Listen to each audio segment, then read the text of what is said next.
Good evening, friends. Really late night tonight. It's time for the Chronological 1 Year Bible. We are on day, I have the wrong banner up. We're on day 213. It's August 1st.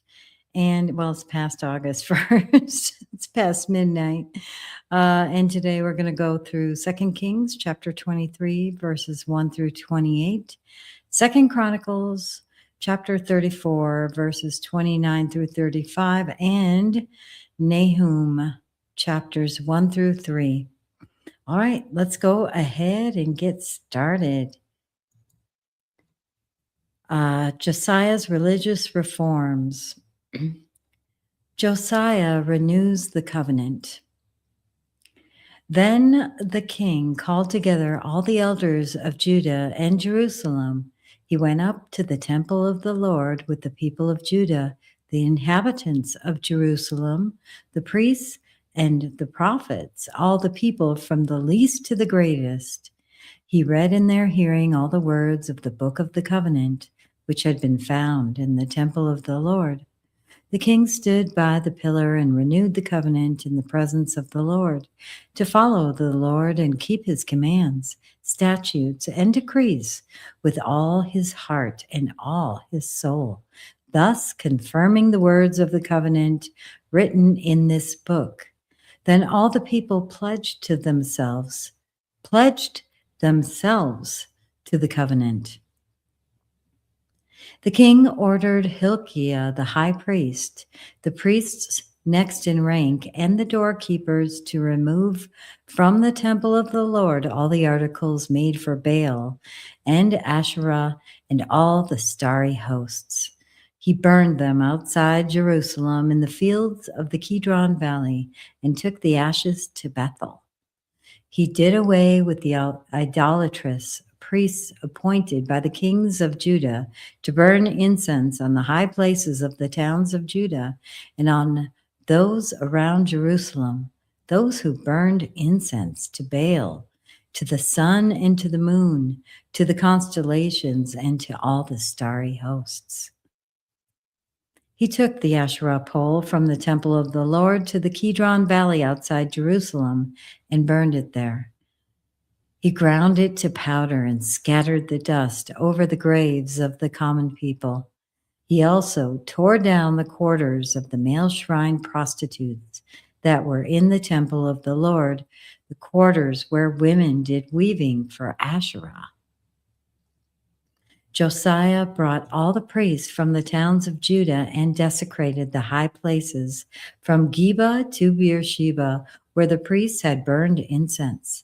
He broke down the gateway at the entrance of the gate of Joshua, the city governor, which was on the left of the city gate. Although the priests of the high places did not serve at the altar of the Lord in Jerusalem, they ate unleavened bread with their fellow priests. He desecrated Topheth, which was in the valley of Ben Hinnom, so no one could use it to sacrifice their son or daughter in the fire to Moloch. He removed from the entrance to the temple of the Lord the horses that the kings of Judah had dedicated to the sun. They were in the court near the room of an official named Nathan Melech. Josiah then burned the chariots dedicated to the sun. He pulled down the altars the kings of Judah had erected on the roof near the upper room of Ahaz, and the altars Manasseh had built in the two courts of the temple of the Lord. He removed them from there, smashed them to pieces, and threw the rubble into the Kidron Valley. The king also desecrated the high places that were east of Jerusalem on the south of the hill of corruption, the ones Solomon, king of Israel, had built for Ashtoreth, the vile goddess of the Sidonians, for Chemosh, the vile god of Moab, and for Moloch, the detestable god of the people of Ammon. Josiah smashed the sacred stones and cut down the Asherah poles and covered the sites with human bones. Even the altar at Bethel, the high place made by Jeroboam, son of Nebat, who had caused Israel to sin, even that altar and high place he demolished. He burned the high place and ground it to powder and burned the Asherah pole also. Then Josiah looked around, and when he saw the tombs that were there on the hillside, he had the bones removed from them and burned on the altar to defile it, in accordance with the word of the Lord proclaimed by the man of God who foretold these things. The king asked, "What is that tombstone I see?" The people of the city said, "It marks the tomb of the man of God who came from Judah and pronounced against the altar of Bethel the very things you have done to it." "Leave it alone," he said. "Don't let anyone disturb his bones." So they spared his bones and those of the prophet who had come from Samaria. Just as he had done at Bethel, Josiah removed all the shrines at the high places that the kings of Israel had built in the towns of Samaria and that had aroused the Lord's anger. Josiah slaughtered all the priests of those high places on the altars and burned human bones on them. Then he went back to Jerusalem. Now, 2 Chronicles. Then the king called together all the elders of Judah and Jerusalem. He went up to the temple of the Lord with the people of Judah, the inhabitants of Jerusalem, the priests and the Levites, all the people from the least to the greatest. He read in their hearing all the words of the book of the covenant, which had been found in the temple of the Lord. The king stood by his pillar and renewed the covenant in the presence of the Lord, to follow the Lord and keep his commands, statutes, and decrees with all his heart and all his soul, and to obey the words of the covenant written in this book. Then he had everyone in Jerusalem and Benjamin pledge themselves to it. The people of Jerusalem did this in accordance with the covenant of God, the God of their ancestors. Josiah removed all the detestable idols from all the territory belonging to the Israelites, and he had all who were present in Israel serve the Lord their God. As long as he lived, they did not fail to follow the Lord, the God of their ancestors. All right, next up, Josiah celebrates Passover. The king gave this order to all the people: "Celebrate Passover to the Lord your God, as it is written in the book of the covenant. Neither in the days of judges who led Israel, nor in the days of the kings of Israel and the kings of Judah had any such Passover been observed. But in the 18th year of King Josiah, this Passover was celebrated to the Lord in Jerusalem." Furthermore, Josiah got rid of the mediums and spiritists, the household gods, the idols, and all the other detestable things seen in Judah and Jerusalem. This he did to fulfill the requirements of the law written in the book that Hilkiah the priest had discovered in the temple of the Lord.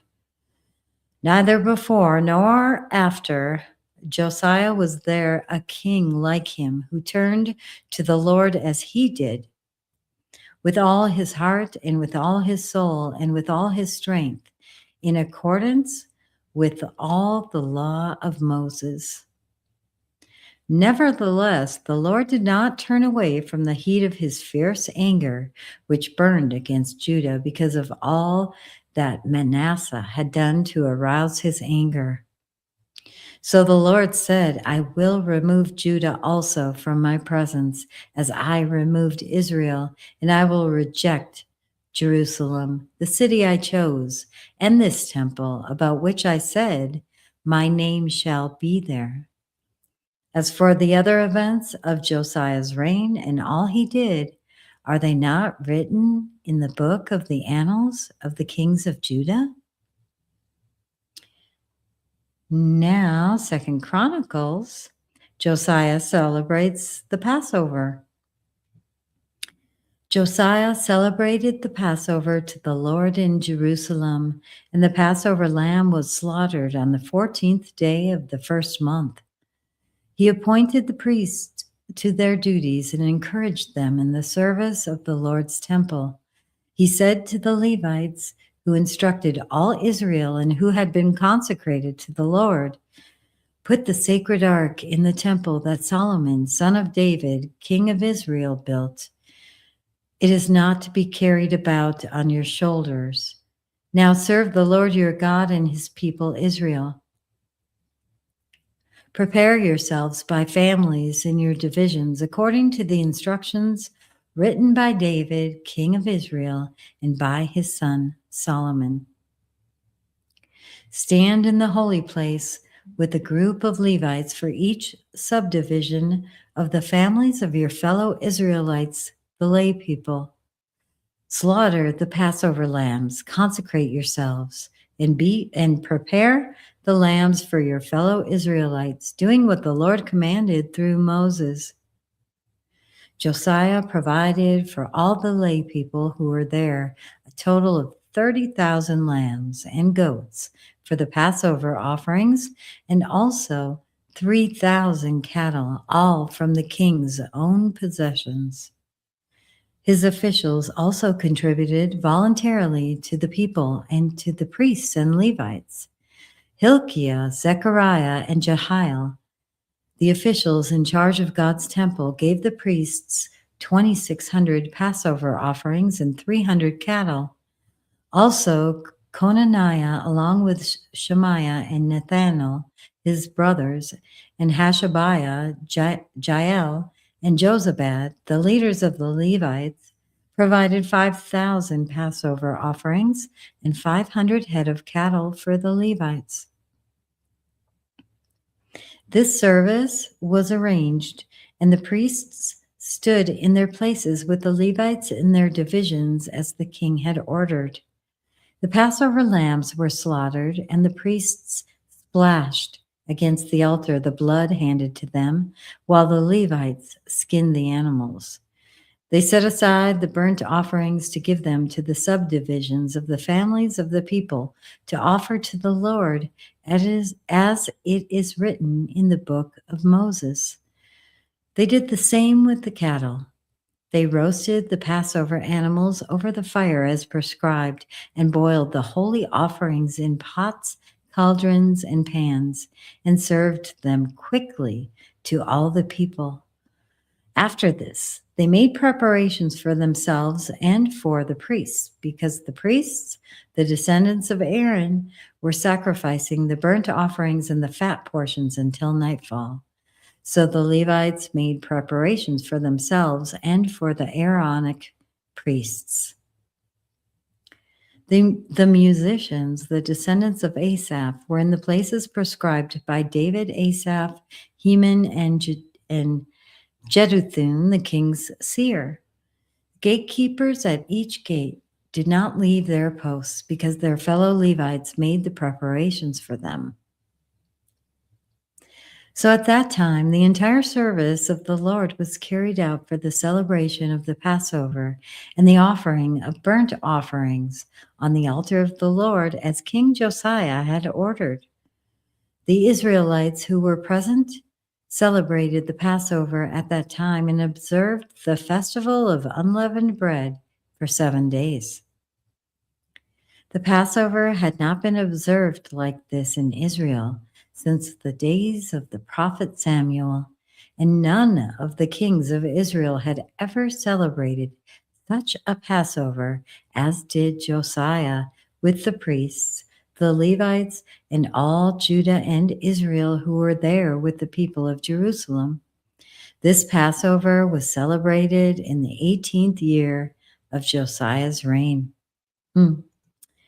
All right, we are going to get into the book of Nahum. And Nahum's ministry occurred sometime between the fall of Assyria in 612 BC, before the fall of Assyria. 612, that happened in 612 BC. So it came sometime before that. All right, let's go ahead and get started with that. All right, the prophecy of Nahum. A prophecy concerning Nineveh, the book of the vision of Nahum the Elkoshite. The Lord's anger against Nineveh. The Lord is a jealous and avenging God. The Lord takes vengeance and is filled with wrath. The Lord takes vengeance on his foes and vents his wrath against his enemies. The Lord is slow to anger, but great in power. The Lord will not leave the guilty unpunished. His way is in the whirlwind and the storm, and clouds are the dust of his feet. He rebukes the sea and dries it up. He makes all the rivers run dry. Bashan and Carmel wither, and the blossoms of Lebanon fade. The mountains quake before him, and the hills melt away. The earth trembles at his presence, the world and all who live in it. Who can withstand his indignation? Who can endure his fierce anger? His wrath is poured out like fire. The rocks are shattered before him. The Lord is good, a refuge in times of trouble. He cares for those who trust in him, but with an overwhelming flood, he will make an end of Nineveh. He will pursue his foes into the realm of darkness. Whatever they plot against the Lord, he will bring to an end. Trouble will not come a second time. They will be entangled among thorns and drunk from their wine. They will be consumed like dry stubble. From you, Nineveh, has one come forth who plots evil against the Lord and devises wicked plans. This is what the Lord says. Although they have allies and are numerous, they will be destroyed and pass away. Although I have afflicted you, Judah, I will afflict you no more. Now I will break their yoke from your neck and tear your shackles away. The Lord has given a command concerning you, Nineveh. You will have no descendants to bear your name. I will destroy the images and idols that are in the temple of your gods. I will prepare your grave, for you are vile. Look, there on the mountains, the feet of one who brings good news, who proclaims peace. Celebrate your festivals, Judah, and fulfill your vows. No more will the wicked invade you. They will be completely destroyed. All right, next up, the fall of Nineveh. Nineveh to fall. An attacker advances against you, Nineveh. Guard the fortress, watch the road, brace yourselves, marshal all your strength. The Lord will restore the splendor of Jacob like the splendor of Israel, though destroyers have laid them waste and have ruined their vines. The shields of the soldiers are red, the warriors are clad in scarlet. The metal on the chariots flashes on the day they are made ready. The spears of juniper are brandished. The chariots storm through the streets, rushing back and forth through the squares. They look like flaming torches. They dart about like lightning. Nineveh summons her picked troops, yet they stumble on their way. They dash to the city wall. The protective shield is put in place. The river gates are thrown open and the palace collapses. It is decreed that Nineveh be exiled and carried away. Her female slaves moan like doves and beat on their breasts. Nineveh is like a pool whose water is draining away. Stop, stop, they cry, but no one turns back. Plunder the silver, plunder the gold. The supply is endless, the wealth from all its treasures. She is pillaged, plundered, stripped. Hearts melt, knees give way, bodies tremble, every face grows pale. Where now is the lion's den, the place where they feed their young, where the lion and lioness went, and the cubs with nothing to fear? The lion killed enough for his cubs and strangled the prey for his mate, filling his lairs with the kill and his dens with the prey. I am against you, declares the Lord Almighty. I will burn up your chariots in smoke, and the sword will devour your young lions. I will leave you no prey on the earth. The voices of your messengers will no longer be heard. All right. Next up, the Lord's judgment against Nineveh. Just going to have a quick sip of water.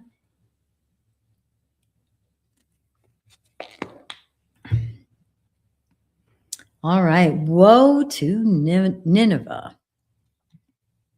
Woe to the city of blood, full of lies, full of plunder, never without victims. The crack of whips, the clatter of wheels, galloping horses, and jolting chariots. Charging cavalry, flashing swords, and glittering spears. Many casualties, piles of dead, bodies without number, people stumbling over the corpses. All because of the wanton lust of a prostitute, alluring the mistress of sorceries, who enslaved nations by her prostitution and peoples by her witchcraft. I am against you, declares the Lord Almighty. I will lift your skirts over your face. I will show the nations your nakedness and the kingdoms your shame. I will pelt you with filth. I will treat you with contempt and make you a spectacle. All who see you will flee from you and say, Nineveh is in ruins. Who will mourn for her? Where can I find anyone to comfort her? Are you better than Thebes, situated on the Nile with water all around her? The river was her defense, the waters her wall. Cush and Egypt were boundless strength. Cush and Egypt were her boundless strength. Put and Libya were among her allies, yet she was taken captive and went into exile. Her infants were dashed to pieces at every street corner. Lots were cast for her nobles, and all her great men were put in chains. You too will become drunk. You will go into hiding and seek refuge from the enemy. All your fortresses are like fig trees with their first ripe fruit. When they are shaken, the figs fall to the mouth of the eater. Look at your troops. They are all weaklings. The gates of your land are wide open to your enemies. Fire has consumed the bars of your gates. Draw water for the siege. Strengthen your defenses. Work the clay, tread the mortar, repair the brickwork. There the fire will consume you. The sword will cut you down. They will devour you like a swarm of locusts. Multiply like grasshoppers, multiply like locusts. You have increased the number of your merchants till they are more numerous than the stars in the sky. But like locusts, they strip the land and then fly away. Your guards are like locusts, your officials like swarms of locusts that settle in the walls on a cold day. But when the sun appears, they fly away and no one knows where. King of Assyria, your shepherds slumber, your nobles lie down to rest. Your people are scattered on the mountains with no one to gather them. Nothing can heal you. Your wound is fatal. All who hear the news about you clap their hands at your fall. For who has not felt your endless cruelty? Oof. Yeah. All right, that concludes today's reading of day 213.